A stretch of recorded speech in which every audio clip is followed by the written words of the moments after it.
কিয়ামতের ময়দানে যেদিন আল্লাহর আরশের ছায়া ছাড়া আর কোনো ছায়া থাকবে না, সেদিন আল্লাহ রাব্বুল আলামিন সাত শ্রেণীর লোকদেরকে আল্লাহর আরশের নিচে ছায়া দিবেন। এক নম্বরে হলো ইমামুন আদিলুন, ন্যায়পরায়ণ বাদশা। দুই নম্বরে পয়গম্বর জানায়া দেন ওয়াশাবুন নাশা ফি ইবাদাতিল্লাহ। দুই নম্বর হলো ওই যুবক যে তার যৌবনকালটাকে আল্লাহর রাস্তায় ব্যয় করে, যে তার যৌবনকালটাকে আল্লাহর ইবাদতে কাটায়া দেয়। ওই যুবক কিয়ামতের ময়দানে আল্লাহর আরশের নিচে ছায়া পাবে। বলেন সুবহানাল্লাহ। রাসূলুল্লাহ সাল্লাল্লাহু আলাইহি ওয়াসাল্লাম জানায়া দেন ইগতারিম খামসান ক্বাবলা খামসিন, শাবাবাকা ক্বাবলা হারামিকা, ওয়া সিহহাতিকা ক্বাবলা সুকমিকা, ওয়া গিনাকা ক্বাবলা ফাকরিকা, ওয়া ফারাগাকা ক্বাবলা শুগলিকা, ওয়া হায়াতাকা ক্বাবলা মাউতিকা। ও আমার উম্মতের দল, তোমরা পাঁচটি জিনিসের পূর্বে পাঁচটি জিনিসকে গনিমত মনে করো, নিয়ামত মনে করো। কয়টি জিনিসের পূর্বে কয়টি জিনিস বলেন তো চিল্লায়া? পাঁচটি জিনিসের পূর্বে পাঁচটি জিনিসকে তোমরা গনিমত মনে করো। ইগতানিম খামসান ক্বাবলা খামসিন, শাবাবাকা ক্বাবলা হারামিকা। এক নম্বর হলো তোমার বার্ধক্য আসার পূর্বে তোমার যৌবনকালটাকে কাজে লাগাও। দুই নম্বর হলো সিহহাতাকা ক্বাবলা সুকমিকা, তোমার অসুস্থতা আসার পূর্বে তোমার সুস্থতাটাকে কাজে লাগাও। তিন নম্বর হইল গিনাকা ক্বাবলা ফাকরিকা, তোমার দরিদ্রতা আসার পূর্বে তোমার সম্পদকে তুমি কাজে লাগাও। তোমাকে আল্লাহ রাব্বুল আলামিন যেই সম্পদ দান করেছেন ওই সম্পদ তুমি আল্লাহর রাস্তায় ব্যয় করো, তুমি গরিব হয়ে যাওয়ার পূর্বে। বলেন সুবহানাল্লাহ। আল্লাহর রাস্তায় ব্যয় করতে হবে কখন? দরিদ্রতা আসার পূর্বে। নদী একুল ভাগে অকুল গড়ে, এই তো নদীর খেলা। সকাল বেলার ধনী রে তুই, ফকির সন্ধ্যা বেলা। কারণ কখন তোমার সম্পদ শেষ হয়ে যায় জানা নাই। এজন্য পয়গম্বর জানিয়ে দেন সম্পদ শেষ হওয়ার পূর্বে তুমি তোমার সম্পদকে আল্লাহর রাস্তায় ব্যয় করো। চার নম্বরে পয়গম্বর বলেন তুমি তোমার অবসর সময়টাকে কাজে লাগাও। ব্যস্ত হয়ে যাওয়ার পূর্বে বলা যায় না তুমি কখন ব্যস্ত হয়ে যাও। এজন্য যখনই অবসর থাকবে তুমি অবসর অবস্থায় তুমি পড়ো লা ইলাহা ইল্লাল্লাহ। দোকানদারি করতেছো, দোকানে কাস্টমার নাই, তুমি পড়ো সুবহানাল্লাহ। ক্ষেত খামারে হাতে পায়ে কাজ করতেছো, মুক্ত অবসর, মুখে তুমি পড়ো আলহামদুলিল্লাহ। পয়গম্বর জানিয়ে দেন পাঁচ নম্বর হলো তুমি তোমার হায়াত শেষ হয়ে যাওয়ার পূর্বে, তোমার মৃত্যু আসার পূর্বেই তুমি তোমার হায়াতটাকে কাজে লাগাও। কারণ মরণ কার কখন কোথায় আসে বলা যায় না, আর মরণ যে কোনো সময় চলে আসতে পারে। মরণ থেকে পলায়ন করার কোনো উপায় কি আছে? নাই। চিল্লায়া বলেন মরণ থেকে পলায়ন করার কোনো উপায় আছে? মরণ থেকে যতই পালাও মরণ তোমায় লইবে ঘিরি। যদিও সুদূর আকাশ পারে পালাও সেথায় লাগায় সিঁড়ি। সিঁড়ি বায়া বায়া যদি তুমি আসমানেও চলে যাও সেখানেও মালাকুল মউত তোমাকে পাকড়াও করবে কিনা। আইনামা তাকুনু ইউদরিকুমুল মাউত ওয়ালাউ কুনতুম ফি বুরুজিম মুশাইয়াদা। পয়গম্বর জানিয়ে দেন এই পাঁচটি জিনিসের পূর্বে তুমি পাঁচটি জিনিসকে গনিমত মনে করো।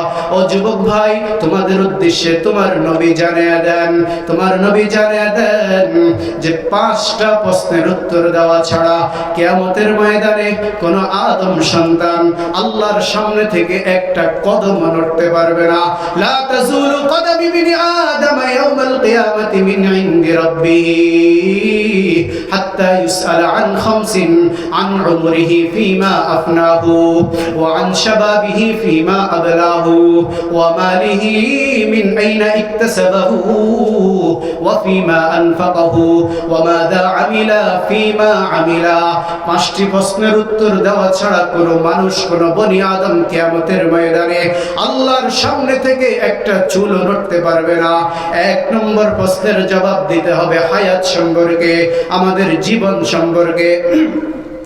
রব্বে কারীম প্রশ্ন করবেন, হে আদম সন্তান, তোমাকে যে আমি 60 বছর হায়াত দান করেছি, তোমাকে যে আমি 70 বছর হায়াত দান করেছি, তোমাকে আমি 80 বছর হায়াত দান করেছি, তুমি তোমার হায়াতকে কোন কাজে লাগিয়েছো? প্রশ্নের উত্তর দাও।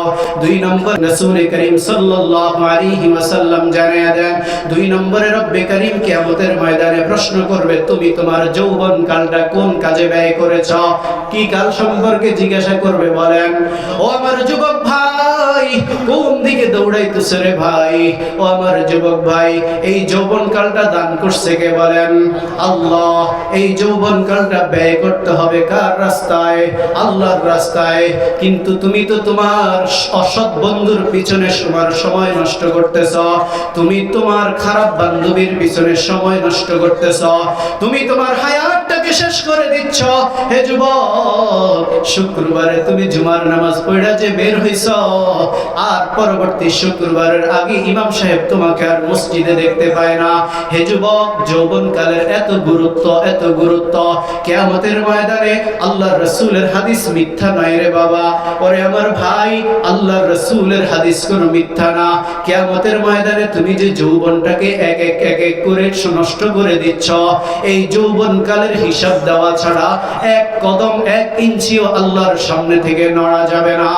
এজন্য যুবক ভাই, আমরা কি নিয়ত করতে পারি ইনশাআল্লাহ আজকে থেকে আমরা আমাদের প্রতিটা সময়, আমরা আমাদের জীবনের প্রত্যেকটা অংশ আমরা আল্লাহর রাস্তায় ব্যয় করব, আল্লাহর ইবাদতে কাটিয়ে দেব ইনশাআল্লাহ। কারা কারা রাজি আছে? 2 হাত তুলে বলেন ইনশাআল্লাহ আমরা রাজি আছি।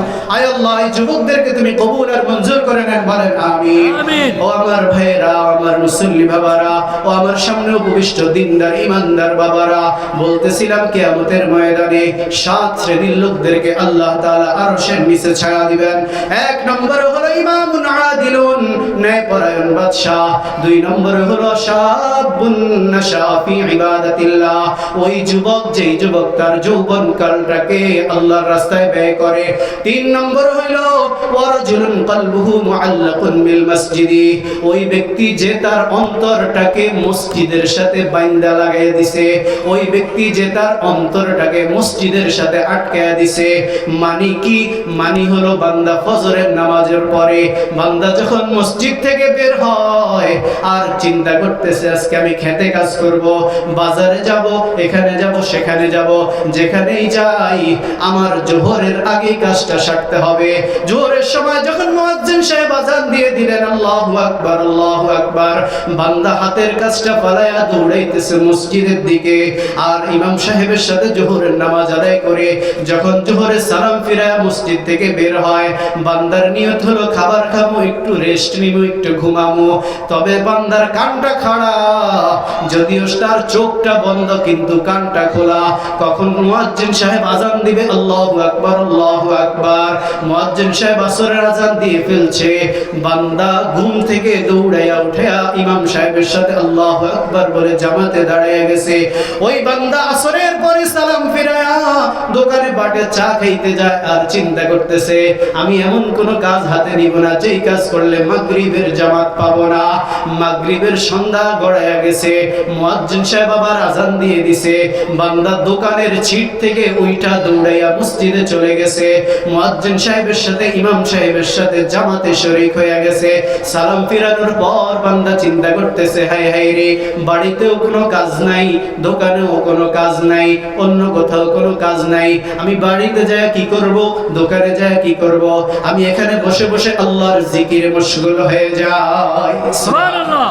সালাম ফিরানোর পর নফল আদায়ের পর বান্দা আল্লাহকে নীরবে নিভৃতে ডাকে সুবহানাল্লাহ, আলহামদুলিল্লাহ, আল্লাহু আকবার। আর চিন্তা করতেছে এশার আযান কখন দিবে। মুয়াজ্জিন সাহেব এশার আযান দিয়ে ফেলছে, ওযু করে এশার জামাতে শরীক হয়ে গেছে। এশার জামাতে শরীক হইয়া বান্দা এশার নামাজ শেষ করে মসজিদে মসজিদ থেকে বের হইয়া বাড়িতে যায়। যাওয়ার পরে খাওয়া দাওয়া করে আবার ঘুমায়া পড়ে, কিন্তু ঘুমাইলে কি হবে, অন্তরটা ঘুমায় না, ঘুমাইলে কি হবে, কানটা ঘুমায় না। মাঘ মাসের মাসের কনকনে শীত, মুয়াজ্জিন সাহেব ফজরের আজান দিয়ে ফেলছে, আসসালাতু খায়রুম মিনান নাওম। ওই বান্দা মাঘ মাসের শীতকে উপেক্ষা করে, কনকনে শীতকে উপেক্ষা করে, লেপটা ফালায়া, কম্বলটা ফালায়া, ঠান্ডা পানি দিয়ে ওযু করে আবার মসজিদে চলে আসছে। এমন বান্দা প্রত্যেক মসজিদে দুই একজন করে আছে না নাই? আছে। পয়গম্বর জানিয়ে দেন, এই শ্রেণীর লোক যারা হবে, যারা সব সময় মসজিদের সাথে অন্তরটাকে লাগায় রাখবে, সব সময় জামাতের সাথে নামাজ আদায় করবে, এই শ্রেণীর লোকদেরকে কিয়ামতের ময়দানে রব্বে কারীম তার আরশের নিচে ছায়া দিবেন। বলেন সুবহানাল্লাহ। কোথায় ছায়া দিবেন? আরশের নিচে। 4 নম্বর হইল রব্বে কারীম জানিয়ে দেন তার পয়গম্বরের মাধ্যমে, ওয়া রাজুলানি তাহাব্বানি ফিল্লাহ ইজতামাআ আলাইহি ওয়া তাফাররাকা আলাইহি। ও দুনিয়ার মানুষ জেনে রাখো, দুই শ্রেণীর লোক, দুইজন লোককে আল্লাহ আরশের নিচে ছায়া দিবেন, যেই দুইজন লোক পরস্পরের সাথে ভালোবাসা করেছে, মহব্বত করেছে আল্লাহর জন্য, আবার পরস্পর থেকে বিচ্ছিন্ন হয়ে গেছে কার জন্য? আল্লাহর জন্য। আপনি আপনার ভাইয়ের সাথে কথা বলেন না জায়গা জমিনের বিভেদ নিয়া, আপনি কি আরশের নিচে ছায়া পাবেন? পয়গম্বর জানিয়ে দেন, না না, যদি এমন হয় তুমি কোনো বান্দাকে ভালোবাসো না, সে আল্লাহর নাফরমান, এজন্য ভালোবাসো না, এজন্য তুমি আরশের নিচে ছায়া পাবে। তুমি তোমার ভাইয়ের সাথে, তুমি তোমার ভাতিজার সাথে দুনিয়ার কোনো টাকা পয়সা নিয়া, দুনিয়ার কোনো ঝামেলা নিয়া কথা বলো না, দুনিয়ার কোনো ঝামেলা নিয়া তার থেকে তুমি বিবাদ হয়ে গেছো। রব্বে কারীম বলেন, না না, এমন লোক আরশের নিচে ছায়া পাবে না, বরঞ্চ তুমি তাকে মহব্বত করতেছো, সে নামাজি লোক, সে ইবাদতগার, সে দিনদার, সে আলেম। একজন আলেমকে তুমি ভালোবাসতেছো একমাত্র আল্লাহকে রাজি খুশি করার জন্য। পয়গম্বর জানিয়ে দেন তোমার এই ভালোবাসা তোমাকে আরশের নিচে ঢুকাইয়া দিবে। সুবহানাল্লাহ। 5 নম্বরে পয়গম্বর জানিয়ে দেন, ওয়া রাজুলুন দাআতহু ইমরাআতুন যাতা মানসাবিন ওয়া জামালিন ফাকালা ইন্নী আখাফুল্লাহ। ও দুনিয়ার মানুষ, ও আমার উম্মতেরা, তোমরা শুনে রাখো, এই শেষ জামানা হলো ফিতনার জামানা। অনেক দিক থেকে তোমাকে ফিতনা গ্রাস করবে, অনেক মেয়ে তোমাকে আকর্ষণ করবে, তোমাকে ডাকবে, অনেক মহিলা তোমাকে ডাকবে কুকর্মের জন্য, সম্পর্কের জন্য। ও যুবক ভাই জেনে রাখো, তুমি যদি কোনো পরনারীর কুকর্মে, পরনারীর কোনো কুপ্রস্তাবে তুমি যদি সাড়া না দাও, পয়গম্বর বলেন কোন পুরুষকে যখন কোন সম্ভ্রান্ত মহিলা, কোন সুন্দরী রমণী তাকে কুকর্মের জন্য আহ্বান করে, এরপরে সে জানায়া দেয়, না আমি তো আল্লাহকে ভয় করি, আমি তোমার সাথে সম্পর্ক রাখতে পারবো না, আমি তোমার সাথে সম্পর্ক করতে পারবো না, আমি তোমার সাথে অপকর্ম করতে পারবো না, আমি তো আল্লাহকে ভয় করি, এমন যুবক, এমন ব্যক্তি দুনিয়াতে যারা হবে, কিয়ামতের ময়দানে রব্বে কারীম তাদেরকে আরশের নিচে ছায়া দান করবে। সুবহানাল্লাহ। 6 নম্বরে পয়গম্বর জানিয়ে দেন, ওয়া রাজুলুন যাকারাল্লাহ খালিয়ান ফাফাদাত আইনা। 6 নম্বর হলো ওই লোক, যেই লোক তাহাজ্জুদের সময় উঠিয়া নীরবে নিভৃতে চোখের পানি ছাড়িয়া, আল্লাহকে ভয় করিয়া দুইটা চোখের পানি ছাড়িয়া বলতে থাকে, লা ইলাহা ইল্লাল্লাহ, লা ইলাহা ইল্লাল্লাহ, আল্লাহু আল্লাহ, আল্লাহু আল্লাহ। নামাজের পরে কাজ নাই, তুমি মসজিদে বসে বসে পড়তেছো সুবহানাল্লাহ, আলহামদুলিল্লাহ, ওয়া লা ইলাহা ইল্লাল্লাহ, আল্লাহু আকবার। তুমি হাঁটতে হাঁটতে তাসবিহটা হাতে নিয়ে তুমি পড়তেছো সুবহানাল্লাহি ওয়া বিহামদিহি, সুবহানাল্লাহিল আযীম। রব্বুল আলামিন জানিয়ে দেন, ফাযকুরুনি আযকুরকুম ওয়াশকুরুলি ওয়া লা তাকফুরুন।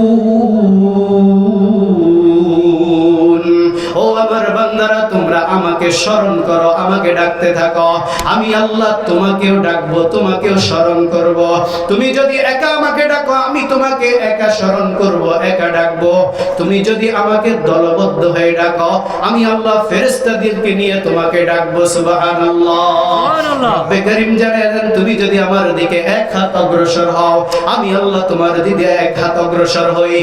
তুমি যদি আমার দিকে আরো বেশি অগ্রসর হও, আমি আল্লাহ আরো বেশি অগ্রসর হই। আলা বিযিকরিল্লাহি তাতমাইন্নুল কুলুব। আল্লাহু আকবার। আল্লাহ রাব্বুল আলামিন জানিয়ে দেন, আমার বান্দারা তোমরা কি ডিপ্রেশনে আছো? তুমি কি টেনশনে আছো? তুমি কি পেরেশানিতে আছো? তোমার কোনো পেরেশানি থাকবে না, তোমার কোনো ডিপ্রেশন থাকবে না, তোমার কোনো পেরেশানি থাকবে না, তোমার কোনো টেনশন থাকবে না। একটা কাজ যদি তুমি করতে পারো, বলেন কয়টা কাজ? একটা কাজ। রব্বে করিম জানিয়ে দেন, তুমি বেশি বেশি আল্লাহর জিকির করো। লা ইলাহা ইল্লাল্লাহ, লা ইলাহা ইল্লাল্লাহ। জিকির করলে অন্তরের প্রশান্তি। বলেন জিকির করলে কি? অন্তরের প্রশান্তি। পয়গম্বর জানিয়ে দেন, লিকুল্লি শাইইন সিকালাতুন ওয়া সিকালাতুল কুলুবি যিকরুল্লাহ। ও দুনিয়ার উম্মতেরা, তোমরা শোনো, দুনিয়ার যে কোনো বস্তু পরিষ্কার করার জন্য আরেকটা বস্তু লাগে।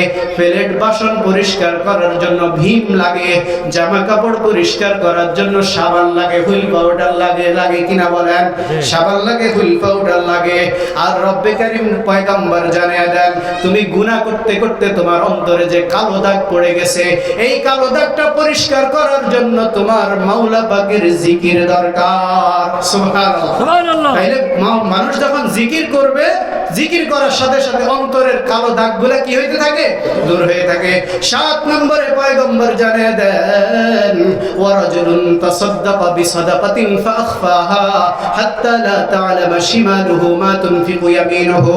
ও আমার উম্মতেরা, তোমরা শুনে রাখো, তোমরা যদি কিয়ামতের ময়দানে আল্লাহর আরশের নিচে ছায়া পাইতে চাও, তাইলে তোমরা এমন গোপনীয়তার সাথে দান করো, এমন গোপন ভাবে দান করো যে তোমার ডান হাত দান করলে বাম হাতে টের পায় না।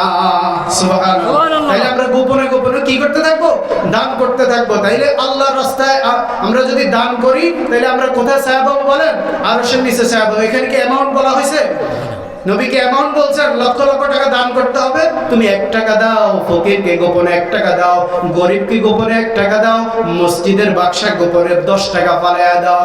আর এই নিয়ত করো, আল্লাহ যাতে আমাকে এর উসিলায় আরশের নিচে ছায়া দান করে। সুবহানাল্লাহ। সম্মানিত হাজিরিন, যে কথাগুলো বললাম নবী সাল্লাল্লাহু আলাইহি সাল্লামের হাদিস থেকে, কোরআনুল কারীম থেকে, এই কথার উপরে আল্লাহ রাব্বুল আলামিন আমাদেরকে আমল করার তৌফিক দান করুন। বলেন আমিন।